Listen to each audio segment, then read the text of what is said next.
Welcome back to the channel, fat boys. Today we're going to be talking about the best gear you can have when you are looking for your first motorcycle. Let's get into it.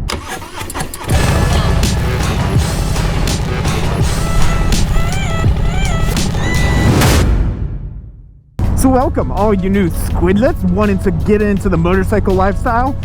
I want us to start with the number one most important thing. So for number one on the most important thing, that will be a helmet. Of course it is. Like, you want to protect your noggin. It is super important. Your noggin is what is literally going to keep you alive. So if you want to protect anything, you need to protect your head. So when you are looking for a helmet, you want to make sure that you are really going with anything more than just DOT, because DOT is just an honor system, and in all reality it doesn't mean anything.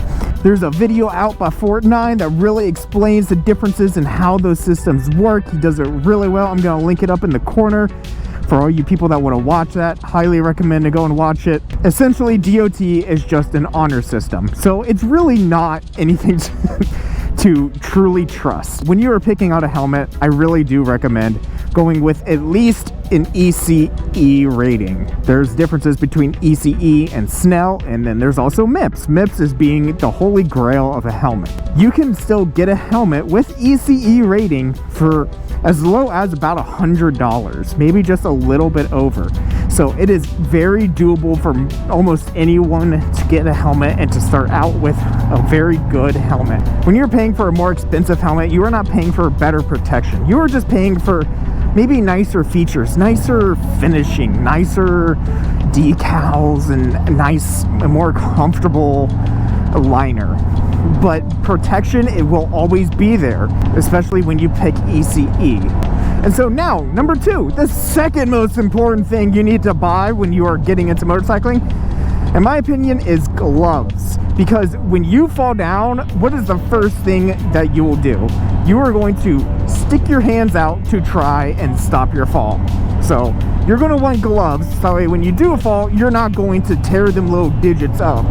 You want to actually be able to use your fingers and all your hands later on in life. Get some gloves, especially with some palm protection. That is really nice. It allows it to slide a little bit better. When most of the time when new beginners do end up falling or crashing, it is really minor things.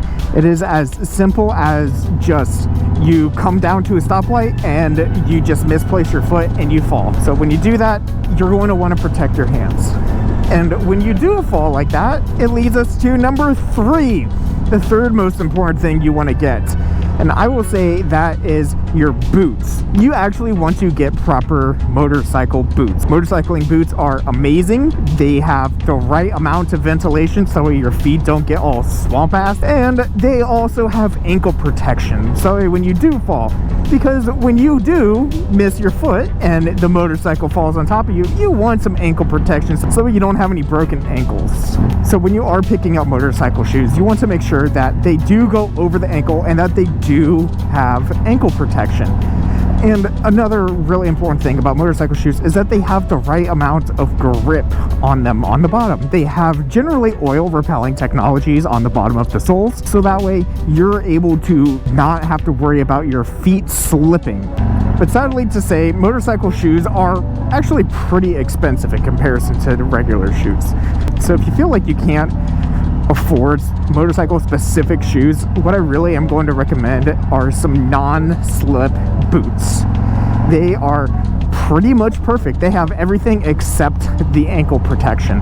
And depending on if you get good leather non-slip boots, you may actually be able to tie them right to where you will have ankle protection, which is nice. So, and those boots alone will already be a lot cheaper.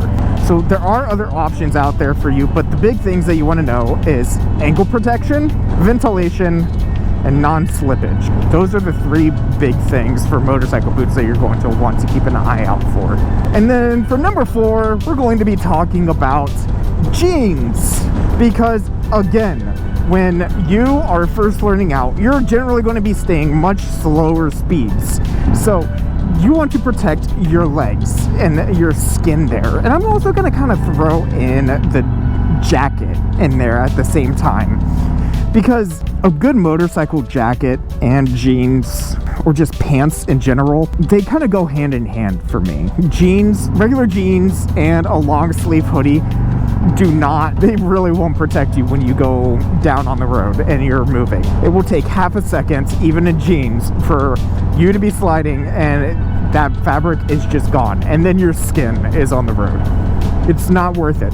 Get actual motorcycle jeans, get an actual motorcycle jacket. There's so many different types of motorcycle jackets out there. You can get a mesh if you live in a very hot place. You can get leather if you live in a very cold place. You can get textile even if you do live in a cold place.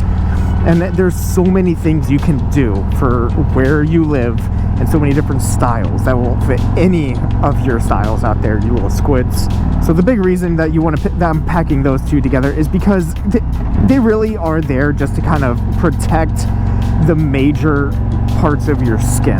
Generally speaking, you're not going to die from road rash on your legs or your arms or your torso. So it is something just to keep in mind that those are really nice to have. Oh, god damn.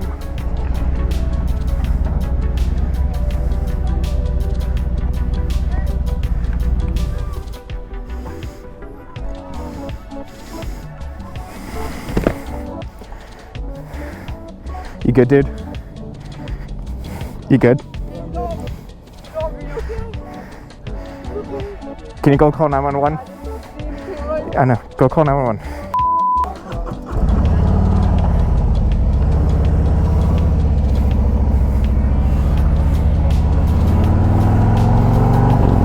Okay.